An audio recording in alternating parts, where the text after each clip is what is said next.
Hey agents, today I want to talk about the things that are going to happen once you get your license and join a brokerage. There's going to be an avalanche of information that's poured upon you. Some you may know, some you're going to have no clue about it. Obviously, you're going to have to pick the avenue and the lane that you want to go down, run down that lane studying, and then switch lanes as you go. And then eventually you will find either the niche or where your part is in real estate, and that's going to help you out. These are going to be just things like tips for things you can do and the mindset in the beginning when you become a new agent. Just keep in mind, you're going to get overwhelmed. But by watching this video, you'll learn to prioritize the things that are going to matter early on and the things that you can put aside but do keep on your platter for something you will consume in the future. One of the things that you're going to want to build up is a little bit of cash reserves to maintain your business until you get your first deal. It could be a little while before you get your first client and your first commission check. Even when you get your first client and put you on your first contract, it could still be 60 days before you cash your first commission check. So just keep that in mind. Have enough funds to last you to pay for your brokerage fees, any MLS, any associations or board fees that you're going to have come due. You want to be able to make sure that you have funds for these so you don't run out of money in your business before you even start making money. Board fees are annual and can be up to about $700 a year. As far as MLS, they're usually around $25 a month. You may have other fees involved of maybe internet tools you use, such as Canva, whether you're using a free account or a pro account, and there's many other tools that'll help you produce some of the social media in your career that may cost money. So just keep that in mind. So let's get started. One of the biggest things you're going to have to control, but it is a necessary evil for you to have, is email. When you join a brokerage, you're either going to have an email that you're already using. One you create newly, your brokerage will assign you an email. In EXP, you will be using a Gmail alias, but it will usually be like your name at exprealty.com. You can choose to use that, or you can choose to use another email. It doesn't really matter as long as you have a form of being communicated to. I highly recommend that you at least create 3 emails. And the reason why I say 3 emails is one you may want to use for clients specifically.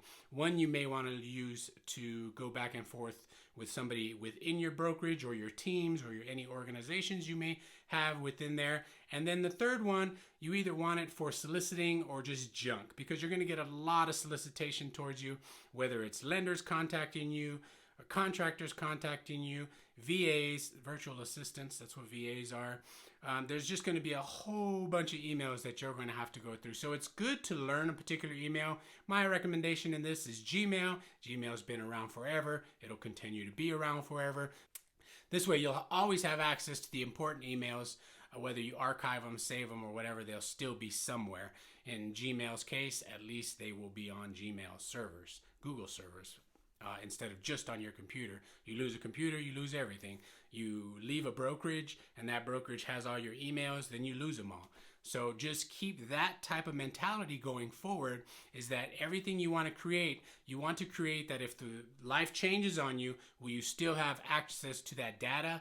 Make sure you keep your data on your side. Even if you end up using some kind of software or anything that belongs to somebody else, at least have a spreadsheet that maintains that information, or download all your clients every quarter, every month, however you do it, to keep a backup. If for some reason you decide in life to leave a brokerage and they provided you with a particular CRM that you're no longer going to have access to, if you leave that behind, it's going to stay behind and they're not going to forward anything to you. Just keep that in mind. This is your business and you're responsible for 100% of it. So with email, one of the things you're going to want to learn is the difference between deleting, archiving, leaving stuff for later, and learn how to organize this. There's a lot of videos online. A great person for learning this stuff is Louis Galt. He actually belongs to our organization called the Wolfpack within EXP. And keep that in mind as well. Anytime I mention the Wolfpack or joining the Wolfpack or a service that the Wolfpack provides everything for free if I'm talking about the Wolfpack, but it's only offered to you if you join EXP Realty within the Wolfpack. There's all these little entities within organizations and teams within eXp Realty that provide or don't provide. Some people will sponsor someone just to come in and be a real estate agent, never talk to them again. That's it, you're done. Now you belong to eXp, and go forth with what eXp provides for you. In our particular case, we provide training on mostly everything I'm going to bring up step by step all the way through, including one very important aspect: onboarding. These are one of the things that if you don't have no support and you're new to the industry, you may get lost, and something that should only take 2 to 3 days at max can take you weeks before you get your business up and running. So just keep that in mind. If I mention Wolfpack, it's only for people that join eXp within the Wolfpack. Other brokerages are going to provide different means of stuff. When I'm talking about other brokerages versus my brokerage, I can just give you the general example of what is out there and how it's done. But every single brokerage, even if it's RE/MAX, every office is individually owned because it's a franchise, and they're going to run it based off of RE/MAX's rules and real estate rules, but they'll have their own little input, whether that's training or no training, people in the office or no office, fees that are you're gonna get charged for using the computer, desk fees, franchise fees, all these different things that are going to compile up that you're going to have a monthly budget for in your business. Now, don't get scared. These things will pile up slowly, but you do want to make sure that you have the money to keep this going until you start actually selling homes and getting clients. So back to where we started. Learn an email service, learn how to organize it, and keep everything organized for yourself. There's going to be a lot of stuff that you initially sign up for to see how it is, and then end up unsubscribing for it, but keeping it in the pocket so you know it's there in case you need it in the future. So when you first become an agent, you're going to get your license, you're going to go to the DORA, and you're going to apply for your license. Then you're going to get an inactive license. So your last license will be there, but it's inactive. You can't do business until you hang your license with the brokerage.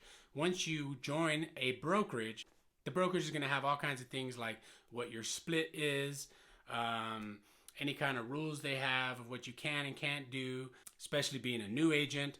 For example, in eXp, if you join eXp and you've never had a sale under your belt yet, then you will be provided with a mentor. Actually, you'll sign up to get a mentor that's in your local area to help you out for your 3 first transactions, and you're going to pay them 20% for those first 3 transactions to help you get through them. So you won't just be by yourself trying to figure stuff out. At the minimum, you will have a mentor. In our organization, we do 4 masterminds a week. We have constant contact with our group. Our group is not only in Colorado, but statewide, worldwide, and other people we can reach out to, and these meetings happen all the time. So on top of those meetings, and on top of what eXp provides, 50 plus hours of training, we have our own training that you can do all the time on yourself. We have a lot of icon agents that provide these trainings as well within our organization, and there's videos and you just go through them. Moving on back to that, learn email. The world of real estate is all about selling.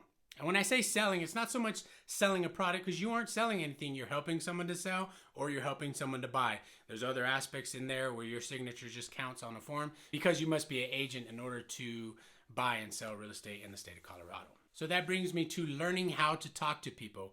Learning how to provide the correct information, not confusing people, but giving them exactly what they need, and knowing when to recommend them to another professional which does not cover your profession, such as taxes or anything like that. You will start to naturally get contacted by lenders, insurance companies, and things like that, because they make a living off of what you bring to the table. You bring clients to them so they can get a mortgage, so they can buy a house, and in turn, sometimes they may reach out to you and give you a client because someone went to them first but did not have a real estate agent. So it goes both ways. But usually, lenders will ask to take you out to dinner, to lunch, to whatever, to talk, to kind of gain a rapport, so that the next time you have a listing, and then you'll bring your client to them to get the mortgage for that. One thing I recommend is to not only go to one lender and be happy with them, whether they got the greatest of attitudes or not. You want to at least get 5 lenders under your belt that you know and visit and keep frequent on a normal basis. It's usually easy to keep up these relationships because they'll put you on a marketing email where you can see what the market is. Some of these lenders are very good where they do something every week, once a month, or they'll even have Zoom meetings that they'll invite you to that you can participate to add to all the other meetings that you're going to be doing, especially as a new agent. So it's very important to make these type of contacts. The good thing about once you meet lenders, they will be more than happy not only to provide you with information, but sometimes to partner with you to bring you products such as flyers and so forth that they pay for, but it has your branding in it along with theirs. So sometimes there's organizations out there like home warranty companies that provide home warranties that will create leaflets for you, door hangers, and they'll have a place for you to put your card in there with your information on it, and you contact them. They provide you these products for free. You go out and go door knocking or just dropping on people's doors, and that creates both your side for getting clients and their side for getting clients. So this is very helpful. One of the big things that comes along with real estate these days is social media. You'll want to pick a social media that you want to stick to and consistently provide information through that social media, whether it be Facebook, Instagram, TikTok, YouTube. There's a bunch of them out there, and you're going to have all these put in your face when you do become an agent and when you start meeting agents and they'll explain stuff to you. At the minimum, you want to pick 2 social medias. And the reason for this is because nowadays social medias come and go. So you don't want to be on one particular social media and the next thing you know, you get kicked off of it and have no more access to it. And you've been there for 5 years and have a huge clientele referral business that goes through that social media, and all of a sudden you're gone. So at the minimum, pick 2. Provide both of those with the information necessary, whether it's long form and short form, and provide the same information, and make sure your clients and the people you talk to on a normal basis are aware that you belong to at least both of those. So if they don't find you one day and the other, they can find you on the other side. That being said, you're going to also run into scams. There's going to be people contacting you or bots contacting you that aren't real, that are going to try to have a conversation about real estate with you. Most of the time you can decipher these. They either have bad language in them, they have a lot of misspelled words, they're not speaking properly when they're talking, or they don't answer you correctly when you ask a particular question. They just come back with a general statement. Usually that means it's a bot. You can discount it from there. Don't be so desperate to get a contract as a new agent that you end up being part of a scam. I will make more videos about scams in the future so you can kind of learn to recognize something right away when it hits your inbox, versus getting halfway through something and wasting hours and hours of time and energy, and then to find out that it isn't nobody or it is just someone trying to pull a scam on you. Another big thing you're going to want to learn is time blocking, how to manage all of the time in your waking hours. So from the time you wake up in the morning, it does not have to be all real estate, but you do want to learn where you spend your time, when your best time is to work, and when the best time your client's time is to provide information at those times through social media, through phone calls, texts, emails, all those type of things. There's always a better time to do different things. So you may get up in the morning, exercise till a certain time, have breakfast, get ready for your day, and do cold calling in the morning for 2 hours, and then move on to checking your emails for 1 hour, and then move on for contacting clients or recontacting clients, or even moving out to networking with clients. What you don't want to forget is your time. So within that time bracketing, and as you're learning this, don't forget to bring time up for yourself. Whether that is at the end of a long stretch of something, so let's say you do 2 hours of cold calling because this is how you prospect. Then after that, you get yourself 2 hours of your time where you're reading books and drinking some coffee and relaxing, and then you get back to whatever you're doing. Also, family time. If you have a family or you have children, make sure you put that time in there for them.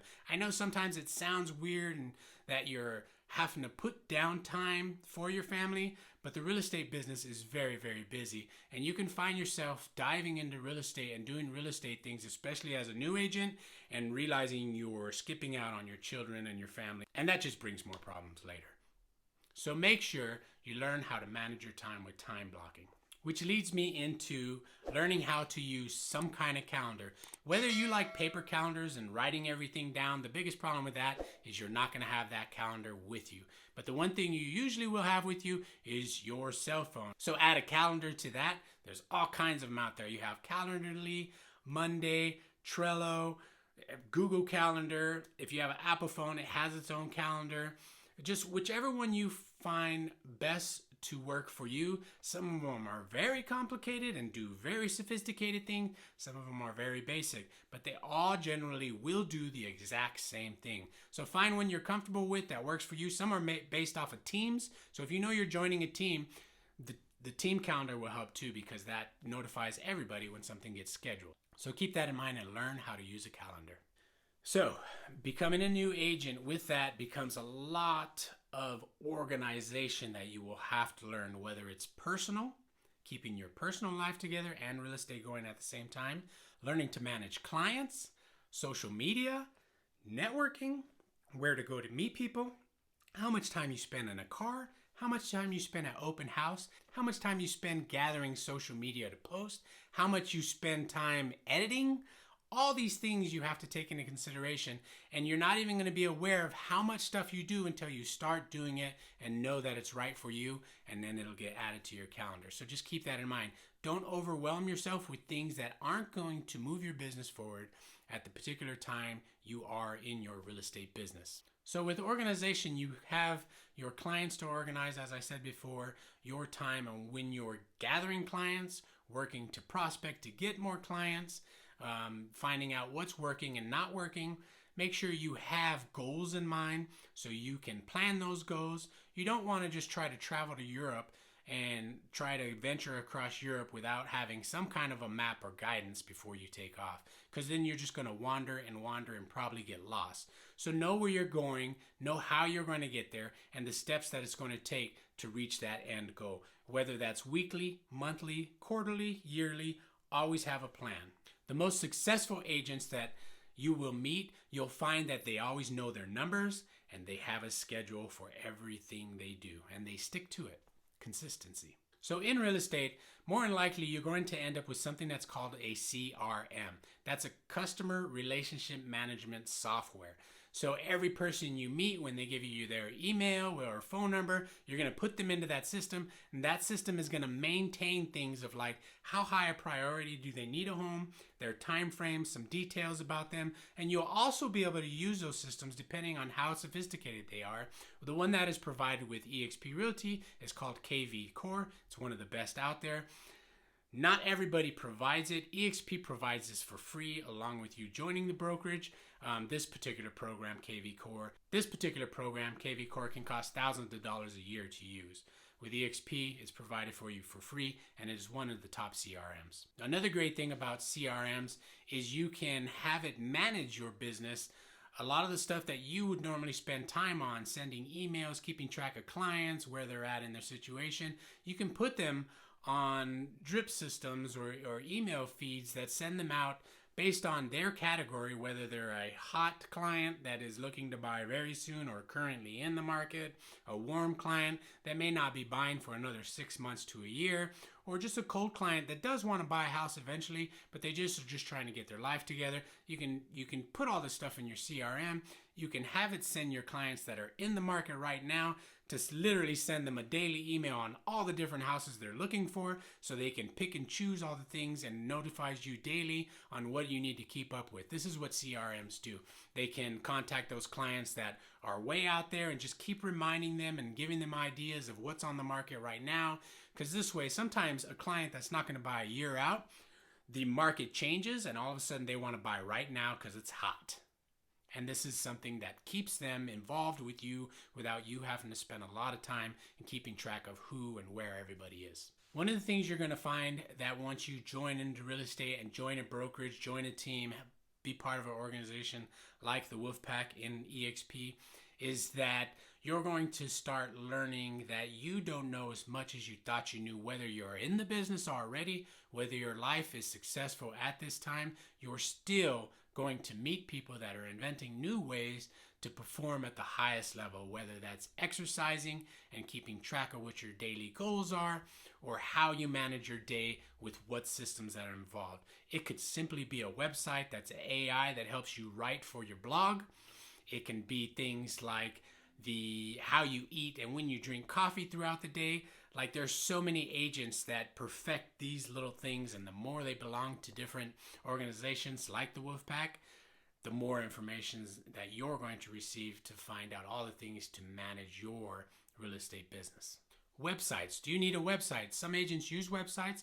Some agents don't use websites. Does it have to be a super intense website with a lot of bells and whistles? No, not really. But make sure you're at the minimum. You get out there, register your name, register some kind of idea that has to do with you, real estate. Even the best one is just your name, because you want to push that as a start building that as a brand. But getting back to what I said, where you're going to learn new things, you may find that you're weak in time management, and you'll be able to take those classes for time management.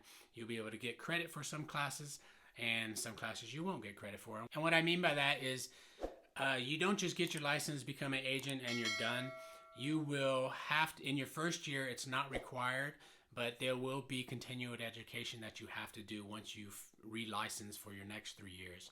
At the end of that, you're going to have like 24 hours of continual education every time you renew your license for another 3 years. So just keep that in mind. And I'll go over that more in another video in the future. The good thing about all these things that you're going to have to learn because you choose to pick that particular avenue of business within your real estate business, but are going to be those type of decisions that you're going to have to make on whether you should learn about landing pages, whether you should learn about building a website. And of course, you can contract all these out. Nowadays, you go to Fiverr, you find somebody that will make you a web page for $25, get you up and running, and then you just take over it from there. Or you may pay them to run your website from that point on. There's a lot of agents that will just pay virtual assistants to do things like edit their videos after they create them or update their social media as needed. Time management is key to being a good, successful agent. But coming back to yourself again, a good thing to learn is interpersonal communication skills, how to talk to people, how to convince people to understand and believe in you as a professional, how to understand and move people away from myths in real estate without creating a wall between you and your clients. You always want your clients to feel comfortable with making a decision that you advise them on. So in those particular cases, you want to know the words to give them. You want to understand body gesturing when someone's telling you no. Just because someone says no to you in the beginning does not mean they don't want what you're providing. So just imagine you go to Best Buy. The first thing that happens is somebody will ask you, is there anything I can help you with? And what do you say? No, I'm just looking, but you know you are there to buy a new TV set. You just don't want to be bothered with anybody until you need them. So just keep that in mind and learn how to become better at helping people. Because that's really truly what being a real estate agent is you providing your professional knowledge to help them purchase and sell real estate. You're not selling anything, you're not buying anything. You're assisting them in doing it correctly at the highest benefit for them. And one of the biggest things I want to bring up is network. That means every single person you bump into them, let them know you're in real estate. You ain't got to blast it in anybody's face, but it will always come up. Somebody will always ask you, what do you do for a living? Or they will tell you what you do for a living. Or at the end of a conversation, one of the easiest ways to do it is if you had a nice conversation with someone, then you just pull your card out and say, hey, if there's anything you ever need, give me a call. Don't mention real estate. It's all on the card. They'll know, and it'll be a much more pleasant experience. This can happen in the line at the grocery store, at the bank, at a social event, at a party you were invited to. But there always is a lot of networking going on out there. Lenders inviting agents to all kinds of market updates and things like that. So don't worry about that. Just go to everyone you're invited to and find out what works for you so you can figure out which ones are a waste of your time and which ones help to grow your business. I think one of the best things for me is once I joined EXP within the Wolfpack, I had so many people that are professionals and at the top of their game in the industry for me to ask them questions. And then I didn't have to waste my time with that because I knew once they explained to me what that was and I know I didn't want it in my business, I moved on to whatever the secondary idea was. And that saved me a lot of time early on in my real estate career. So having other agents around is always a plus. With that being said, let's talk about brokerages. Until you can do anything with that license, you're going to have to belong to a brokerage. Once again, as I mentioned before, my brokerage is EXP Realty. There's a lot of them out there. Mine provides a lot, pound for pound, dollar for dollar. EXP Realty beats them all. However, it may not be a fit for you. you may want to be in a physical office at Keller Williams, shaking hands with people if there's anybody in the office. COVID changed a lot of things, and offices just aren't necessary nowadays. And it does cost a pretty penny to have that office when it's not necessary. eXp provides offices throughout the United States that you can use free of charge because they've partnered with companies, as well as a lot of other situations that they provide for you.